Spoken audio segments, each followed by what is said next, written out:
இந்த வேளையில் உங்களிடம் ஒப்படைக்கிறோம் பாச வழி நடத்துங்கள். ஆமீன். God bless. ஆமென். ஆமென். இயேசு கிறிஸ்துவின் இணையற்ற நாமத்தினால் உங்கள் அனைவரையும் வாழ்த்தி வரவேற்கிறேன். கர்த்தர் நல்லவர், அவர் நமக்காக யாவற்றை செய்து முடித்து விட்டார். அவரையே நமக்காக ஒப்பு கொடுத்திருப்பாரானால் அவரோடு கூட மற்ற எல்லாவற்றை நமக்கு அருளி இருக்கிறார்.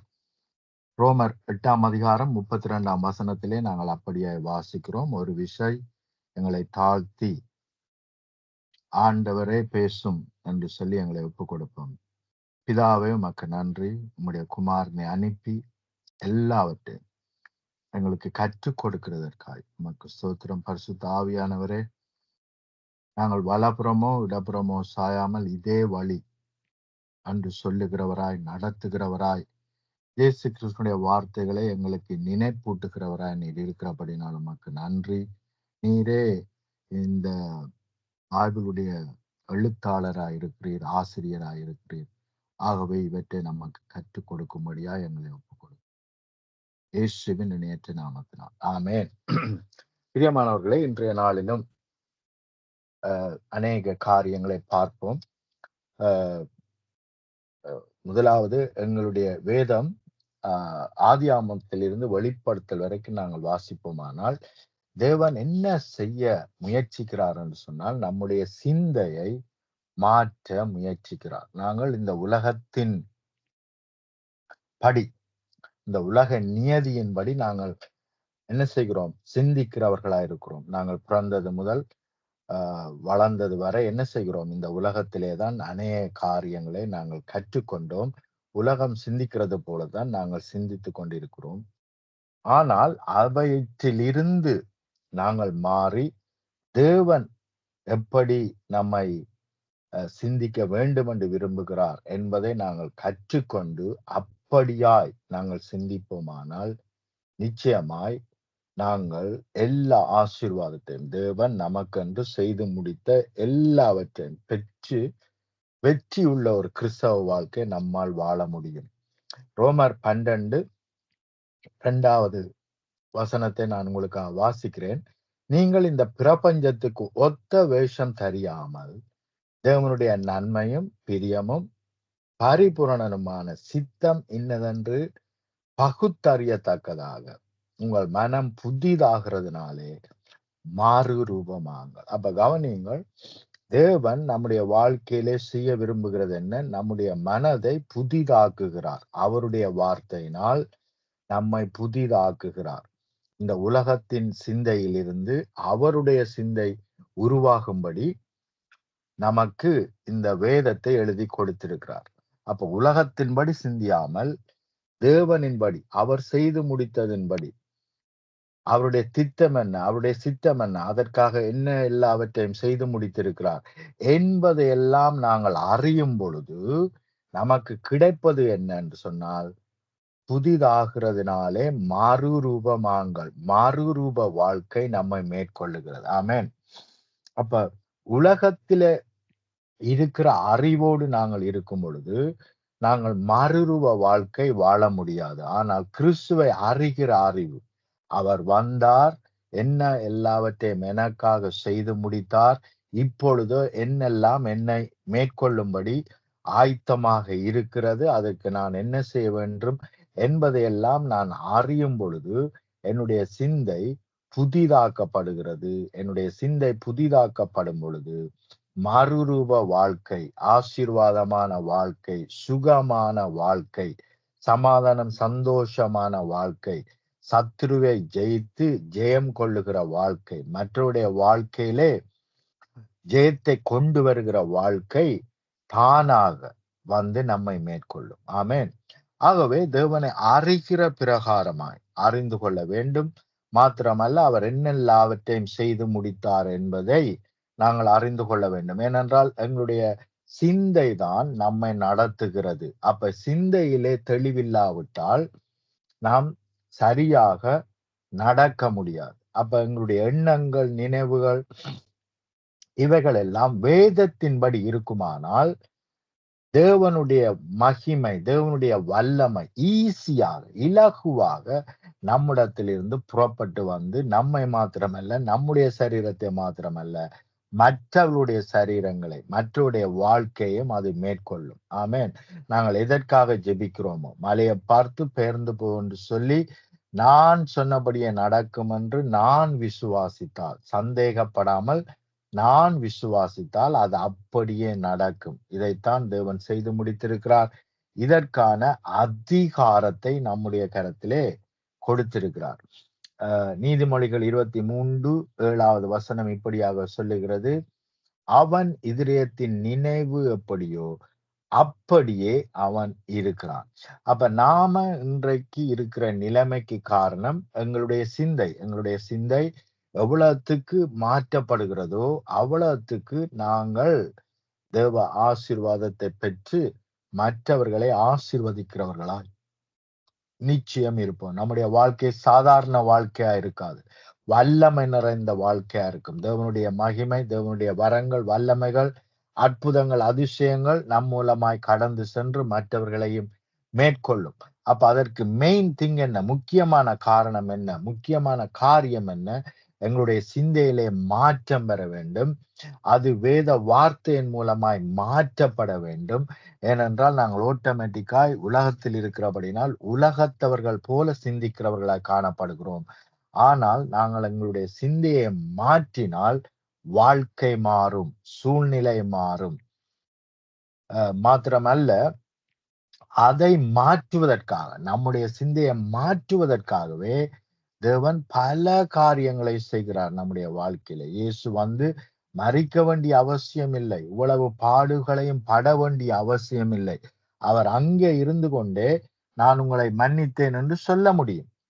ஆனால் அவர் அப்படி சொல்லாமல் அவர் இறங்கி வந்து ஆட்டுக்குட்டியாக மாறி, ஆட்டுக்குட்டி எப்படி பலி செலுத்தப்பட்டதோ அதே போல உங்களுடைய பாவங்களுக்காக நான் பலியாக போகிறேன் என்று சொல்லி மாமிசத்திலே எங்களுக்கு ஒரு டெமான்ஸ்ட்ரேஷனை காண்பித்திருக்கிறார்.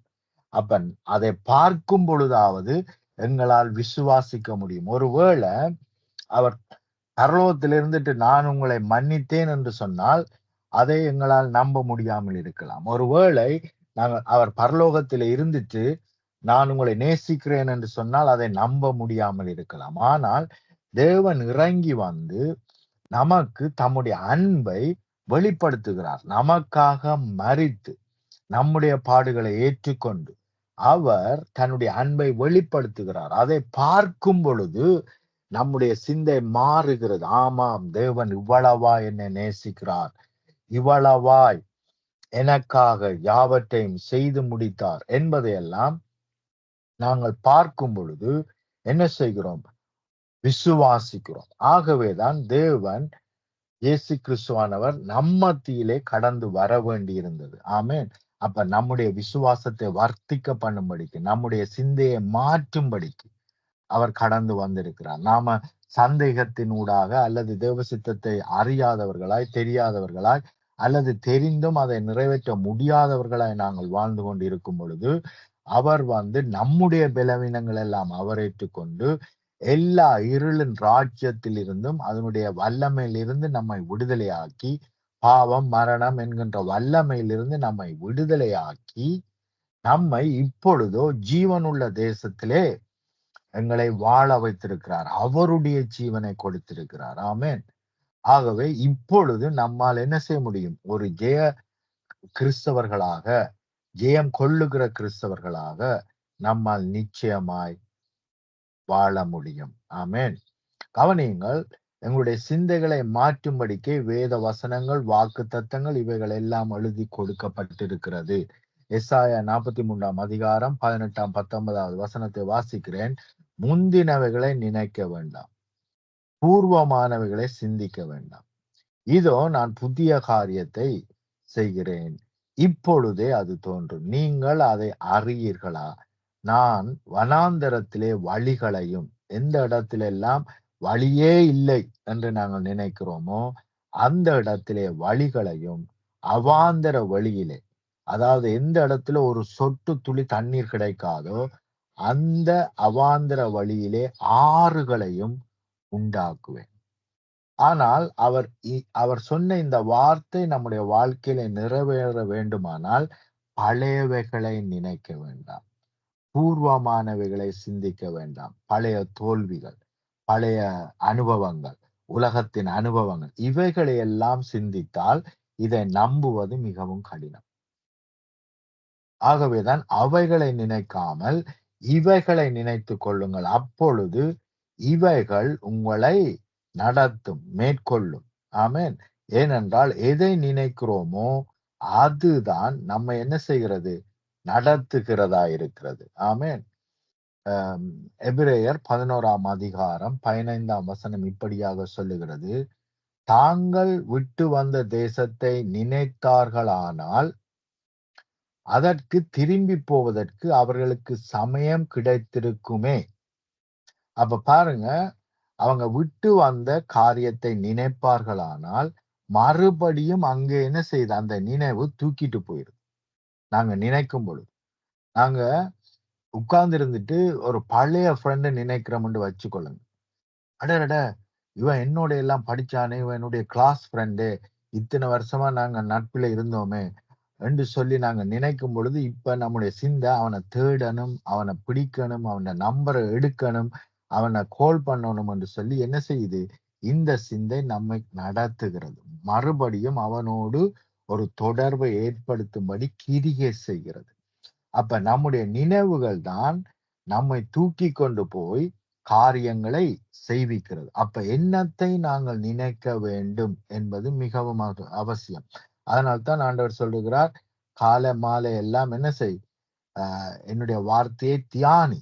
ஏனென்றால் அது அப்படியே தூக்கி கொண்டு போய், அப்படி நாங்கள் அவருடைய வார்த்தைகளை தியானிக்கும் பொழுது நம்மை அப்படியே தூக்கி கொண்டு போய் அவைகளை செய்ய வைக்கும், பெற்றுக்கொள்ள வைக்கும். ஆமென். அப்ப எண்ணத்தை நினைக்கிறோம், எண்ணத்தை சிந்திக்கிறோம் என்பது மிக மிக மிக அவசியம். ஆமென்.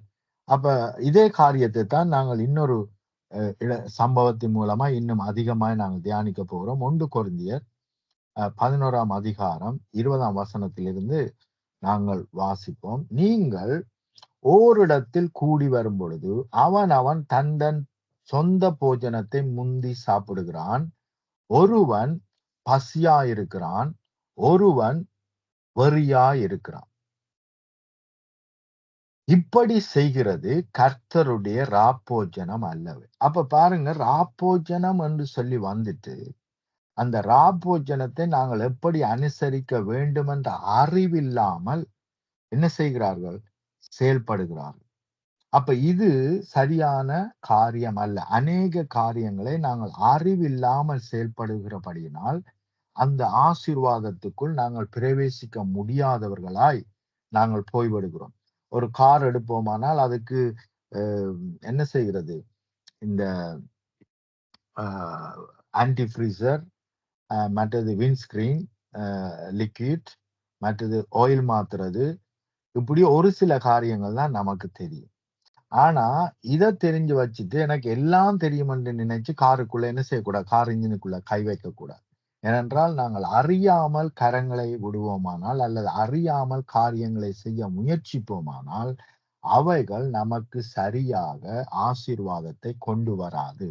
ஆகவேதான் தேவன் சொல்லுகிறார், நாங்கள் அறிவதனால், எங்களுடைய மனது புதிதாகிறதுனால், நாங்கள் அவைகளை குறித்து கற்றுக்கொள்வதனால் என்ன செய்கிறோம், நாங்கள் புதிய ஒரு வாழ்க்கையை, புதிய ஒரு ஆசீர்வாதத்தை, புதிய ஒரு மேன்மையை பெற்றுக் கொள்ளுகிறோம். அப்ப எதையாவது நான் பெற்றுக்கொள்ள வேண்டுமானால் முதலாவது கற்றுக்கொள்ள வேண்டும். அதனால்தான் இயேசு சொல்லுகிறார், வருத்தப்பட்டு பாரம் சுமக்கிறவர்களை என்னிடத்தில் வாருங்கள், நான் உங்களுக்கு இளைப்பாறுதல் தருவேன், என்னிடத்தில் கற்றுக்கொள்ளுங்கள் என்று சொல்லுகிறார். ஆகவே நாங்கள் கற்றுக்கொண்டால் தான் பெற்றுக்கொள்ள முடியும். அப்ப கற்றுக்கொள்ளும்படி நம்மை ஒப்பு கொடுக்க வேண்டும். அதுக்காகத்தான் ஆண்டவர் என்ன சொல்லுகிறார், மரியாளை பார்த்து தன்னை விட்டு எடுபடாத நல்ல பங்கை தெரிந்து கொண்டாள் மரியாள். ஏனென்றால் அவள் கற்றுக்கொள்ளும்படி தன்னை ஒப்பு கொடுத்தபடியினால் அவள் பெற்றுக்கொள்ளுகிறவளாய் நிச்சயமாய் இருப்பாள். அப்ப தேவன் என்னத்தை எதிர்பார்க்கிறார் என்று சொன்னால், அவரிடத்தில் நாங்கள் கற்றுக்கொள்ள வேண்டும். அப்பொழுதுதான் அவர் ஆயத்தம் பண்ணினவைகள் நம்மை மேற்கொள்ள முடியும். அப்ப இங்கே பார்க்கிறோம், அவர்கள் ராப்போஜனம் என்று வருகிறார்கள். ராப்போஜனத்திலே பெரிதான ஒரு ஆசீர்வாதம் இருக்கிறது. அது எப்படி அந்த ஆசீர்வாதத்தை நாங்கள் பெற்றுக்கொள்ள முடியும் என்று சொல்லி நாங்கள் பார்ப்போம். அதே சமயம் எப்படி நாங்கள் அபாத்திரவான்களாய் மாற்றப்படுகிறோம், அந்த ஆசீர்வாதத்தை பெற்றுக்கொள்ள முடியாதவர்களாய் இருக்கிறோம் என்பதையும் குறித்து நாங்கள் பார்ப்போம். நீங்கள் ஒரு இடத்தில் வரும் பொழுது அவன் தன் சொந்த போஜனத்தை முந்தி சாப்பிடுகிறான் என்று சொன்னால், அங்கே வைத்திருக்கிற அப்பத்தை எடுத்து என்ன செய்யறான், வீட்டுல அப்பம் சாப்பிடுற மாதிரி திருப்பந்தியில இருக்கிற அப்பத்தை எடுத்து ஒருத்தன் சாப்பிடுறான். இன்னொருத்தன் என்ன செய்யறான் என்று சொன்னா, அங்க இருக்கிற ரசத்தை எடுத்து எல்லாத்தையும் தான் எடுத்து குடிச்சு அவன் வெறியனா இருக்கிறான். இப்படி செய்கிறது கர்த்தருடைய ராப்போஜனம் பண்ணுதல் அல்லவே. புசிக்கிறதற்கும் குடிக்கிறதற்கும் உங்களுக்கு வீடுகள் இல்லையா? தேவனுடைய சபையை அசட்டை பண்ணி இல்லாதவர்களை வெட்கப்படுத்துகிறீர்களா? உங்களுக்கு நான் என்ன சொல்லுவேன்? இதை குறித்து உங்களை புகழ்வேனோ? புகழேன். நான் உங்களுக்கு ஒப்புவித்ததை கர்த்தரிடத்தில் பெற்றுக்கொண்டேன். என்னவெனில், கர்த்தராகிய இயேசு தாம் காட்டி கொடுக்கப்பட்ட அந்த ராத்திரியிலே அப்பத்தை எடுத்து ஸ்தோத்திரம் பண்ணி அதை பிட்டு, நீங்கள் வாங்கி புசியுங்கள், இது உங்களுக்காக பிற்கப்படுகிற என்னுடைய சரீரமாயிருக்கிறது, என்னை நினைவு கூறும்படி இதை செய்யுங்கள் என்றார். பிரியமானவர்களே, இந்த வார்த்தை மிக மிக மிக முக்கியமான வார்த்தை. அவர் என்ன சொல்லுகிறார் என்று சொன்னால், உங்களுடைய சரீரம் பிற்கப்பட வேண்டியதாயிருக்க உங்களுக்காக என்னுடைய சரீரம் பிற்கப்பட்டது என்றதை நினைவு கூறுங்கள். உங்களுடைய சரீரத்தை அல்ல. உங்களுடைய சரீரம் எப்பேற்பட்ட பாம்பினால் கடிபட்டிருக்கிறது, எப்பேற்பட்ட சாபத்திலே இருக்கிறது, எப்பேற்பட்ட வேதனையில் இருக்கிறது, எப்பேற்பட்ட துன்பத்தில் இருக்கிறது, எப்பேற்பட்ட நோயில இருக்கிறது என்பதை நிதானிக்கும்படி தேவன் நம்மை அழைக்காமல் அவர் சொல்லுகிறார், உங்களுக்காக, உங்களுடைய சரீரம் உடைக்கப்படுவதற்காக, உங்களுடைய சரீரம் சாபத்திலே கிடக்க வேண்டியதுக்கு பதிலாக என்னுடைய சரீரம் உடைக்கப்பட்டது, அதை நினைவு கூறும்படி இதை செய்யுங்கள் என்றார். அல்லேலூயா. இன்னொரு விதத்திலே சொல்ல போனால், ஆண்டவரே, இந்த சரீரம் உடைக்கப்பட்டபடினால் என்னுடைய சரீரம் எந்த விதத்திலும் உடைக்கப்படுகிறதில்லை, மாறாக என்னுடைய சரீரத்தை நீர் புதிதாக உம்முடைய சரீரமாக மாற்றி இருக்கிறீர். ஆகவே நான் தேவனுடைய ஆலயமா இருக்கிறேன் என்று நாங்கள் நினைக்கும்படி இதை செய்யுங்கள் என்று சொல்லுகிறார். அவரை குறித்தும் அவருடைய சரீரத்தை குறித்தும், அவருடைய சரீரம் எனக்காக என்ன எல்லாவற்றையும் செய்து முடித்தது என்பதை குறித்தும் நினைவு கூறுங்கள். ஏனென்றால் இந்த நினைவுதான் என்னை தூக்கி கொண்டு போய் பெற்றுக்கொள்ள வைக்கிறது. ஹல்லேலூயா, ஆமென்.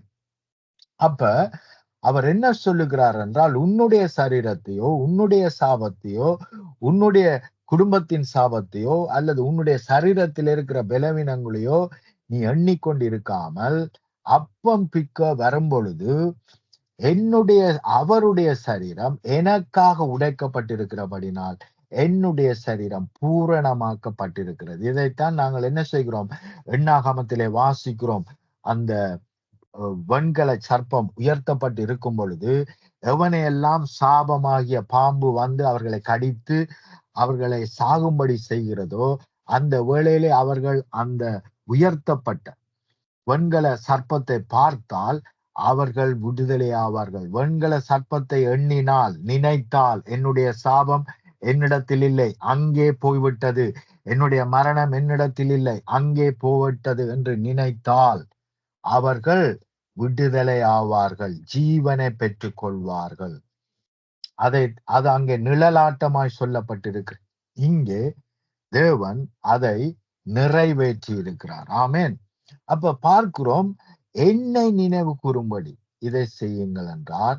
போஜனம் பண்ணின பின்பு அவர் அந்தப்படியே பாத்திரத்தை எடுத்து, இந்த பாத்திரம் என் இரத்தத்தினாலாகிய புதிய உடன்படிக்கையா இருக்கிறது, நீங்கள் இதை பானம் பண்ணும் பொழுதெல்லாம் என்னை கவனியுங்கள், என்னை நினைவு கூறும்படி இதை செய்யுங்கள் என்றார். அவரை நினைவு கூறும்படி, அவருடைய புதிய உடன்படிக்கையை நினைவு கூறும்படி இதை செய்யுங்கள் என்று சொல்லுகிறார். அநேகரிடத்திலே நான் கேட்டிருக்கிறேன் பிரியமானவர்களே, அநேகரிடத்திலே நான் கேட்டிருக்கிறேன், அந்த புதிய உடன்படிக்கை என்று சொல்லுகிறாரே, இது என்னுடைய இரத்தத்தினாலாகிய புதிய உடன்படிக்கையா இருக்கிறார் என்று சொல்லுகிறாரே, அது என்ன என்று நான் அநேகரிடத்திலே கேட்ட பொழுது அநேகருக்கு தெரியாமல் இருக்கிறது. அவர்கள் புரிந்து கொண்ட அல்லது அவர் குத்து மதிப்பாக அவர்கள் பேசுகிறார்களே அல்லாமல், அந்த வார்த்தைகள் எங்கே இருக்கிறது, எது அவருடைய புதிய உடன்படிக்கை என்று அநேக வேளைகளிலே நாங்கள் என்ன செய்யாமல் இருக்கிறோம், அதை அதை அறியாதவர்களாய் இருக்கிறோம், தெரியாதவர்களாய் இருக்கிறோம். அதனால்தான் அப்பேற்பட்ட ஆசீர்வாதத்துக்குள்ளே நாங்கள் கடந்து செல்லாமல் இருக்கிறோம். இந்த என்னுடைய சரீரம் உடைக்கப்பட்டது என்று சொல்லுகிறார் இல்லையா, இது உங்களுக்காக பிற்கப்படுகிற என்னுடைய சரீரமாயிருக்கிறது, என்னை நினைவு கூறும்படி இதை செய்யுங்கள் என்றார். இதைத்தான் நாங்கள் கடந்த வாரங்களிலே நான் பேசி இருக்கிறேன். எங்கே என்று சொன்னால், எசாயா 53ஆம் அதிகாரத்திலே நீங்கள் வாசித்து பார்ப்பீர்களானால், அவருடைய சரீரம் நம்முடைய பாடுகளை ஏற்றுக்கொண்டது, நம்முடைய துக்கங்களை சுமந்தது, அவருக்கு பார்க்கத்தக்க முகம் அவருக்கு இருக்கவில்லை.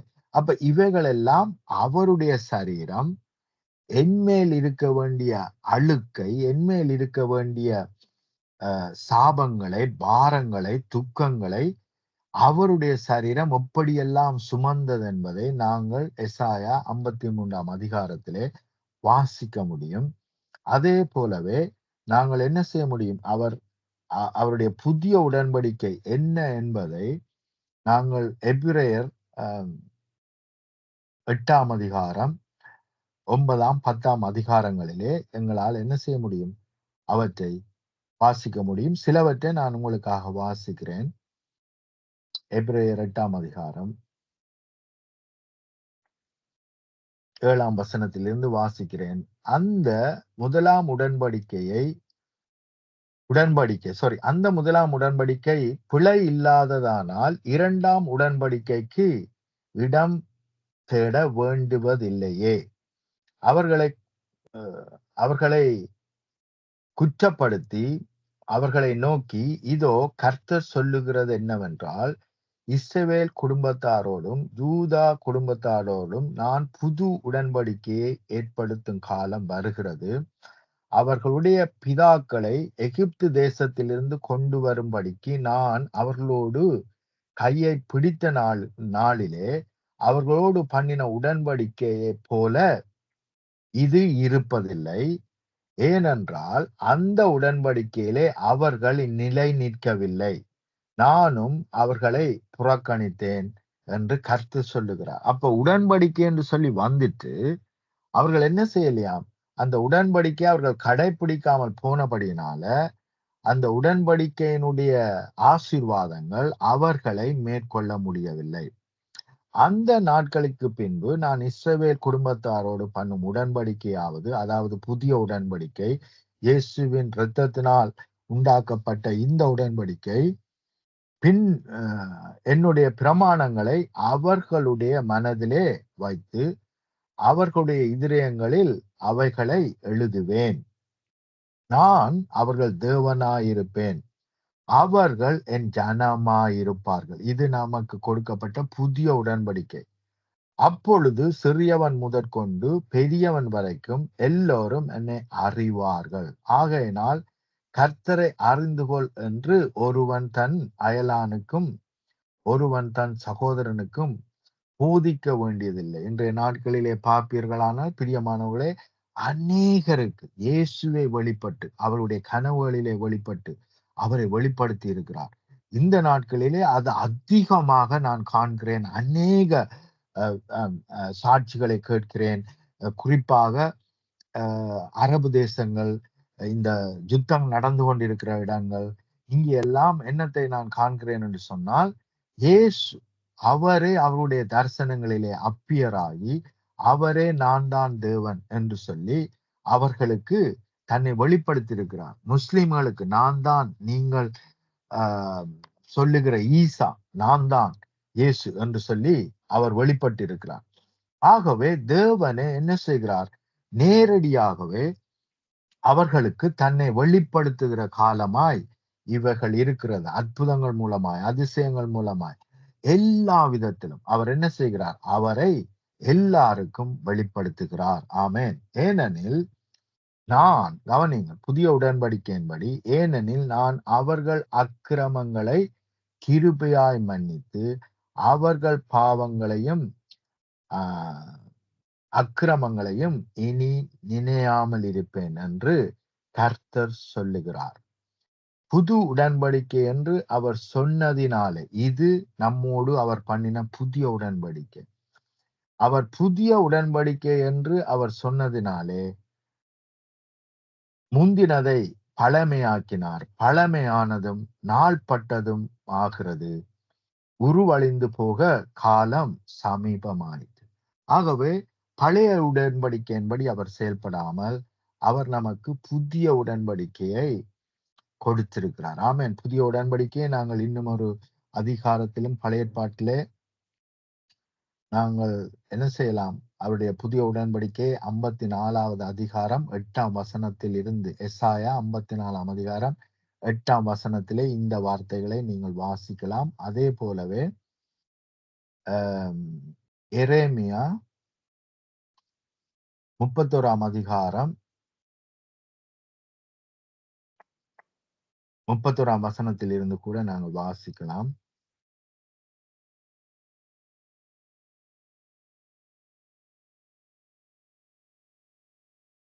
இதோ நாட்கள் வரும் என்று கர்த்தர் சொல்லுகிறார், அப்பொழுது இஸ்ரவேல் குடும்பத்தோடும் யூதா குடும்பத்தோடும் புது உடன்படிக்கையை பண்ணுவேன். இதைத்தான் நாங்க என்ன செய்திருக்கிறோம்?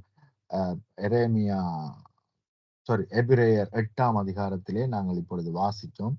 ஆகவே நாங்கள் என்ன செய்வோம்? 54, எசாயா 54ஆம் அதிகாரம் 8ஆம் வசனத்திலிருந்து நான் உங்களுக்கு வாசிக்கிறேன்.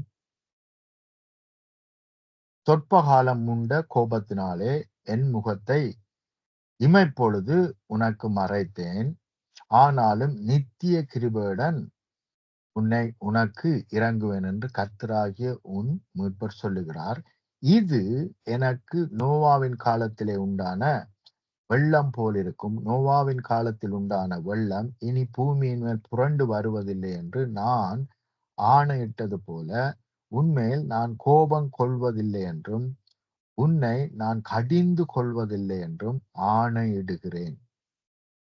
மலைகள் விலகினாலும் பர்வதங்கள் நிலை பெயர்ந்தாலும் என் கிருபை உன்னை விட்டு விலகாமலும் என் சமாதானத்தின் உடன்படிக்கை நிலை பெயராமலும் இருக்கும் என்று உன்மேல் மனதுடுகிற கர்த்தர் சொல்லுகிறார். இது தேவன் நம்மோடு பண்ணின புதிய உடன்படிக்கை. ஆமென்.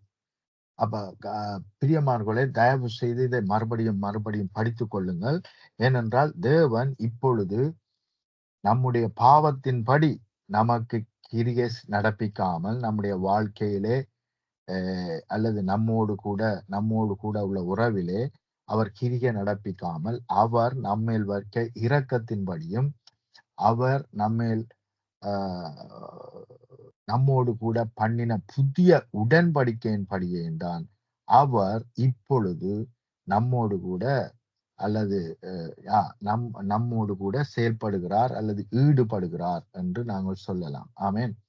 அப்ப கவனியுங்கள், இதை அறிந்து புசியுங்கள், இதை நினைவு கூர்ந்து புசியுங்கள். தேவன் என்னை கோபிக்கிறவர் அல்ல, தேவன் என்னை தண்டிக்கிறவர் அல்ல, மாறாக அவருடைய கிருபை என்னை விட்டு மாறாமலும் மறையாமலும் இருக்கிறது. ஆமென். அவர் என்னுடைய தகப்பனா இருக்கிறார், நான் அவருடைய பிள்ளையாக இருக்கிறேன். இதுதான் நமக்கு நம்மோடு பண்ணின புதிய உடன்படிக்கை. ஆனால் தேவன் என்ன சொல்லுகிறார் என்றால், இதை நினைவு கூறுங்கள். ஏனென்றால் நாங்கள் நினைவு கூறும் பொழுதுதான் அவைகளை பெற்றுக்கொள்ள முடியும். ஆமென். தகப்பனோடு கூட நல்ல உறவை எங்களால் ஏற்படுத்தி கொள்ள முடியும். அவர் என்னை பூரணமாய் மன்னித்து என்னை சொந்த மகனாக ஏற்றுக்கொண்டு விட்டார் என்ற எண்ணம் தான் அவரோடு கூட மேன்மையான உறவை ஏற்படுத்த எனக்கு உதவி செய்யும். ஆமென். தொடர்ந்து நான் வாசிக்கிறேன். நினைவு கூறும்படி செய்யுங்கள் என்றார். போஜனம் பண்ணின பின்பு அவர் அந்தப்படியே பாத்திரத்தை எடுத்து, இந்த பாத்திரம் என் இரத்தத்தினாலான புதிய உடன்படிக்கையா இருக்கிறது. நீங்கள் இதை பானம் பண்ணும் பொழுதெல்லாம் என்னை நினைவு கூறும்படி இதை செய்யுங்கள் என்றார். ஆகையினால் நீங்கள் இந்த அப்பத்தை புசித்து இந்த பாத்திரத்தில் பானம் பண்ணும் பொழுதெல்லாம் கர்த்தர் வருமளவும் அவருடைய மரணத்தை தெரிவிக்கிறீர்கள். கவனியுங்கள் பிரியமானவர்களே, இதற்கு காரணம் என்னென்றால், இப்படியெல்லாம் நாங்கள் செய்யும் பொழுது கர்த்தர் எனக்காக மரித்தார், என்னை உயிர்த்தெழ பண்ணினார், என்னுடைய வாழ்க்கையை உயிர்ப்பித்தார், என்னுடைய வாழ்க்கையை புதுப்பித்தார். பழையவைகள் எல்லாம் ஒளிந்து போயின, முற்றும் புதிதாயின. இப்படியான எண்ணம் உள்ளவர்களாய் நாங்கள் முடிவு பரியந்தம், அவருடைய வருகை பரியந்தமும் நாங்கள் இருக்க வேண்டும். அப்பொழுதுதான் அவைகள், அவர் செய்து முடித்தவைகள் நம்மை மேற்கொள்ள முடியும். ஆமேன். ஆகவே என்ன செய்கிறார்? கடைசி பரியந்தமும் இப்படியாக நினைத்து கொள்ளுங்கள், எண்ணிக்கொள்ளுங்கள், இவற்றை செய்யும் பொழுதெல்லாம் இவைகளை நினைவு கூறுங்கள் என்று சொல்லுகிறார். இப்படி இருக்க ஒருவன் அபாத்திரமாய் கர்த்தருடைய அப்பத்தை புசித்து அவருடைய பாத்திரத்தில் பானம் பண்ணுகிறானோ, அவன் கர்த்தருடைய சரீரத்தை குறித்தும் இரத்தத்தை குறித்தும் குற்றம் உள்ளவனாய் இருக்கிறான். இதைத்தான் நாங்க தவறா புரிஞ்சு கொள்றோம். இதை இது என்ன?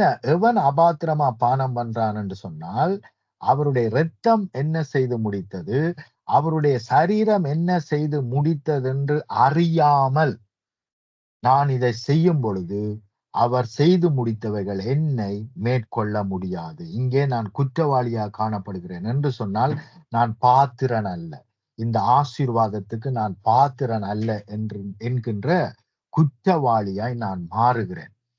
தொடர்ந்து வாசிப்போம். எந்த மனுஷனும் தன்னைத்தானே சோதித்தறிந்து இந்த அப்பத்தை புசித்து இந்த பாத்திரத்தில் பானம் பண்ண கடவன். அப்ப இந்த வார்த்தையை படிச்சோன்னு நாம என்ன நினைக்கிறோம்டா, ஆண்டவர் என்னுடைய சரீரத்தை குறித்து திங்க் பண்ண சொல்லி நினைக்கிறார். என்னுடைய சரீரத்திலே நான் பாவம் செய்திருக்கிறேனா, நான் தகுதியற்றவனா இருக்கிறேனா என்று என்னுடைய சரீரத்தை திங்க் பண்ணி பார்க்க வேண்டும் என்று நாங்கள் நினைக்கிறோம். அது தவறு. தொடர்ந்து வாசிப்போமானால், அபாத்திரமாய் பானம் பண்ணுவது என்ன என்பதை நம்மால் கற்றுக்கொள்ள முடியும். எந்த மனுஷனும் தன்னை தானே சோதித்து அறிந்து இந்த அப்பத்தை புசித்து இந்த பாத்திரத்தில் பானம் பண்ண கடவன்.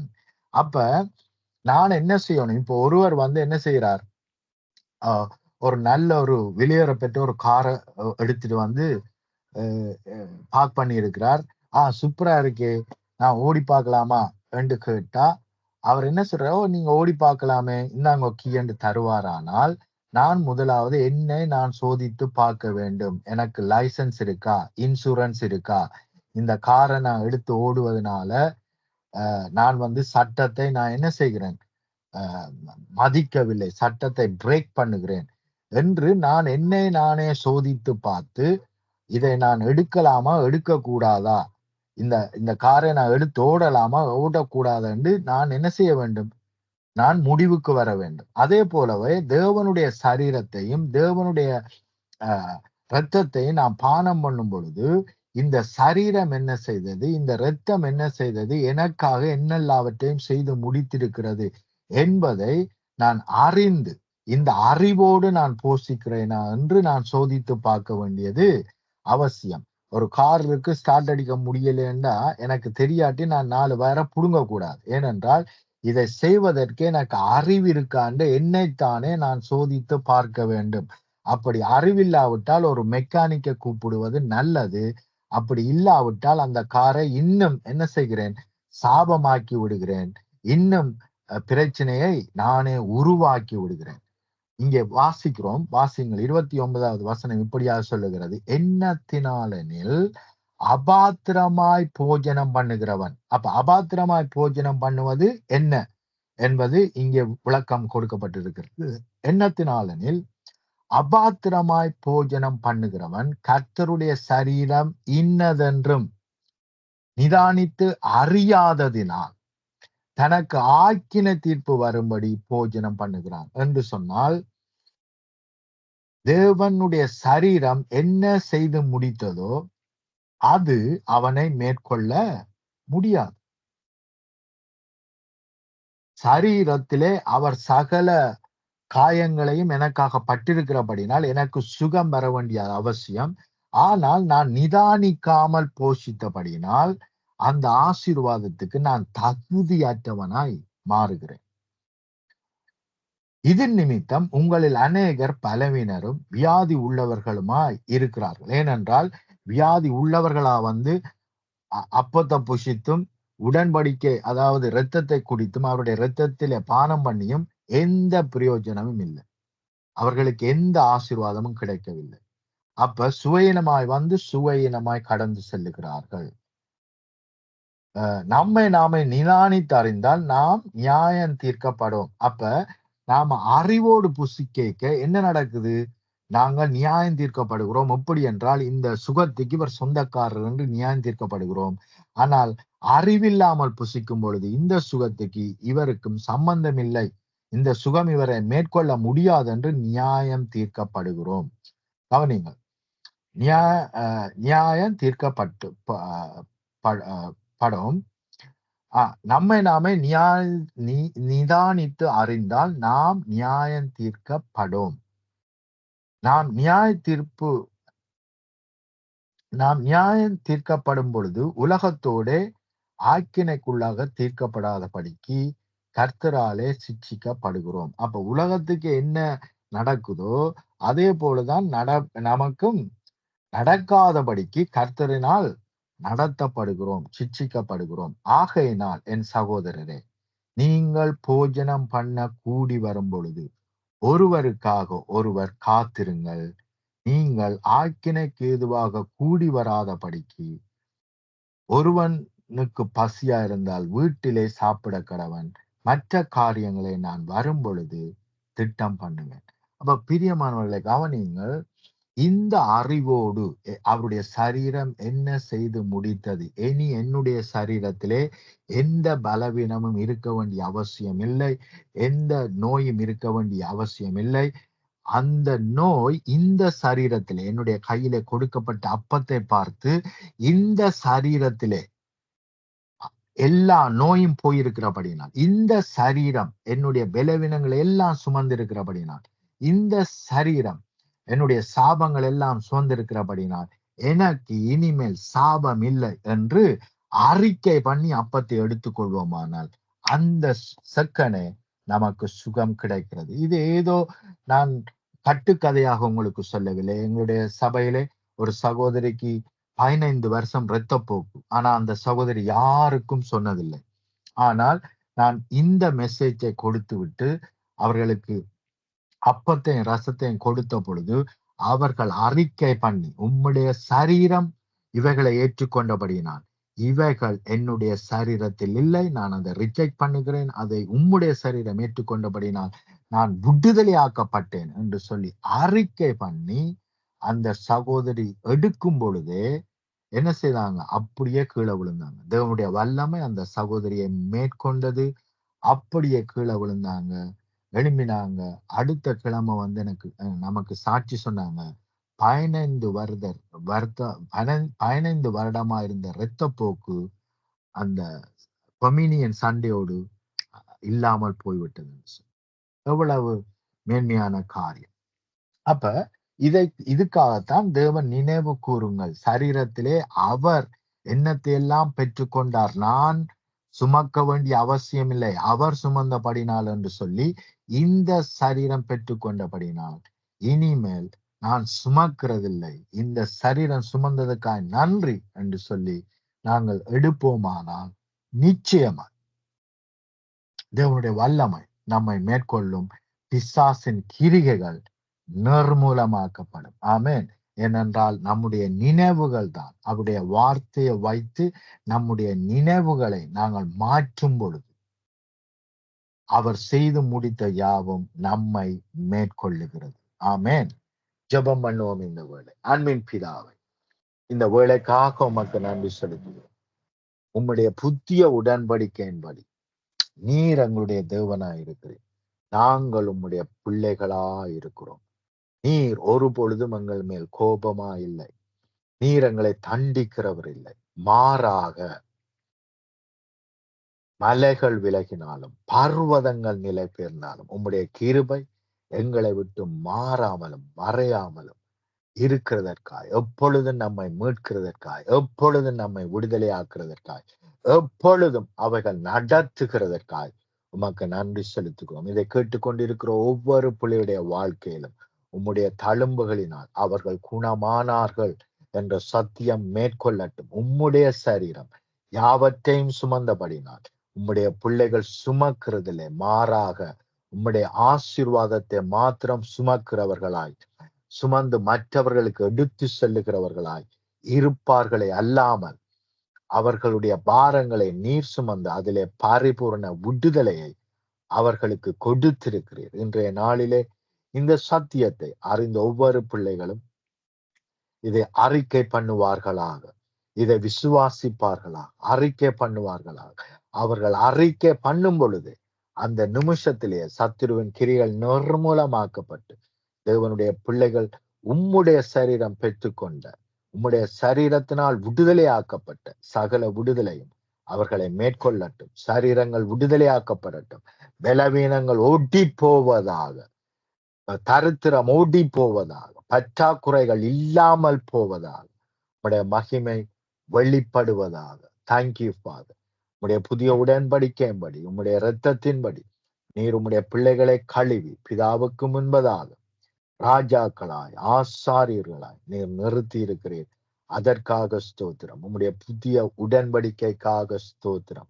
நீர் என்றென்றைக்கும் நம்முடைய தகப்பனாய் இருக்கிறதற்காய் ஸ்தோத்திரம். ஒரு பொழுதும் எங்களை கைவிடாதவராய் நீர் இருக்கிறதற்காய் ஸ்தோத்திரம். எல்லாவற்றையும் எங்களுக்காக செய்து முடித்ததற்காய் நன்றி. இன்றைய நாளிலும் இந்த செய்தியை கேட்டுக்கொண்டிருக்கிற அல்லது மறுப்பு ஒளிபரப்பில் கேட்க போகிற எந்த பிள்ளைகளா இருந்தாலும் சரி, நீங்கள் ரட்சிக்கப்படாமல் இருப்பீர்களானால் அவருடைய தழும்புகளினால் நீங்கள் குணமானீர்கள். அவரே உங்களுடைய இரட்சகர், அவரே உங்களுடைய மீட்பர், அவரே உங்களுக்காக எல்லாவற்றையும் சுமந்து தன்னுடைய உயிரையை உங்களுக்காக கொடுத்தவர். மற்ற எல்லாவற்றையும் செய்து முடித்திருக்கிறார். ஆகவே இதை அறிக்கை செய்வீர்களானால் அது நிச்சயமாய் உங்களை ரட்சிக்கும், மீட்கும், விடுதலையாக்கும். ஆமென். இயேசு கிறிஸ்துவின் மூலமாய் பிதாவே, இயேசு கிறிஸ்துவின் மூலமாய் நீர் என்னை விடுதலை ஆக்கினதற்காய் நன்றி. என்னுடைய சரீரத்தின் பலவீனங்களை இயேசு கிறிஸ்து சுமந்திருக்கிறபடினால் நான் என்னுடைய சரீரம் விடுதலை ஆக்கப்பட்டதற்காய் நன்றி. என்னுடைய ஆவி ஆத்மா சரீரம் பூரணமாய் விடுதலை ஆக்கப்பட்டிருக்கிறதற்காய் உமக்கு நன்றி செலுத்துகிறேன். உம்மை என்னுடைய சொந்த இரட்சகராக ஏற்றுக்கொள்ளுகிறேன் என்று நீங்கள் சொல்லுவீர்களானால் அந்த செக்கனே, அந்த நிமிஷமே உங்களை அவருடைய வல்லமை, அவருடைய விடுதலை, அவருடைய மகிமை உங்களை மேற்கொள்ளும். ஆமென். அவர் உங்களோடு இருப்பதை, அவர் உங்களோடு நடத்துவதை அனுதினமும் உணர்வீர்கள். இயேசு கிறிஸ்துவின் இணையற்ற நாமத்தினால் ஆமென், ஆமென், ஆமென். ஆமீன், ஆமீன். ஒரு நேரம் கர்த்தருடைய வார்த்தைகள் எடுத்து வந்து விதைத்தீர்கள். கர்த்தர் தாமே உங்களுடன் கூட இருந்து வழி நடத்துவாராக. அவருடைய சரீரத்திலும் இரத்தத்திலும் பங்கு பெறுகின்ற பொழுது கர்த்தர் தாமே விடுதலை ஆக்கி ஆசீர்வதிக்க வல்லவராயிருக்கிறார். அதற்காக நன்றி செலுத்துகிறோம். அதுக்கு அடுத்து வந்த வார்த்தைக்காக நன்றி செலுத்துகிறோம், வாழ்த்துகிறோம். கர்த்தருடைய கரத்திலே உங்களை, உங்கள் குடும்பத்தாரையும் ஒப்புவிக்கிறோம், சபையும் ஒப்புவிக்கிறோம். இந்த வேளையில் நன்றிகளையும் வாழ்த்துக்களையும் கூறிக்கொண்டு நாங்கள் திரும்பமாக நாளைய நாளில் இதே வேளையில சந்திப்போம் பாஸ்டர். அதுவரை சமாத கூறுகிறோம், வாழ்த்துகிறோம், ஆசீர்வதிக்கிறோம். God bless you, Pastor. Amen. Amen, amen. We are blessed. ஆமீன். அருமையானவர்களே, இதுவரை நேரம் எங்களுடன் தேவ ஊழியர் பாஸ்டர் ஆண்டனி சில் ஏப்ரஹாம் அவர்கள் லண்டன் யூகேயிலிருந்து பிரைம் மினிஸ்டர் சார்பாக இணைந்து கர்த்தருடைய வார்த்தைகளை விதித்திருக்கிறார்.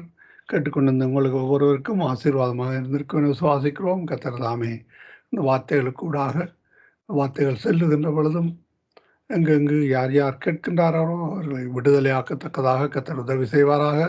கர்த்தருடைய கரத்திலே ஒப்புவிப்போம். அவரையும் அவர் குடும்பத்தாரையும் சபையையும் ஒப்புவித்துக் கொண்டு நாங்கள் இந்த வேளையிலும் நன்றிகளையும் வாழ்த்துக்களையும் கூறி விடைபெறுவோம். ஆமேன். God bless you, Pastor. ஆமேன். அருமையானவர்களே, இதுவரை நேரம் எங்களுடன் தேவ ஊழியர் பாஸ்டர் ஆண்டனி சில் ஏப்ரஹாம் அவர்கள் இணைந்து அருமையான வார்த்தைகளுக்கூடாக வழி நடத்தினார். கர்த்தர் தாமே அவருடனும் கூட இந்த வழி நடத்துவாராக. ஆமேன். நாங்கள் ஓரிரு பாடலோடு இணைகின்ற பொழுது தேவ ஊழியர் பத்மாவதி ஜேம்ஸ் அம்மா அவர்கள் இணைவார்கள். கர்த்தருடைய கரத்திலே அவரையும் அவர் குடும்பத்தாரையும் ஒப்புவிப்போம். ஜெப வழிக்காக ஆயத்தமாகும். ஆமேன்.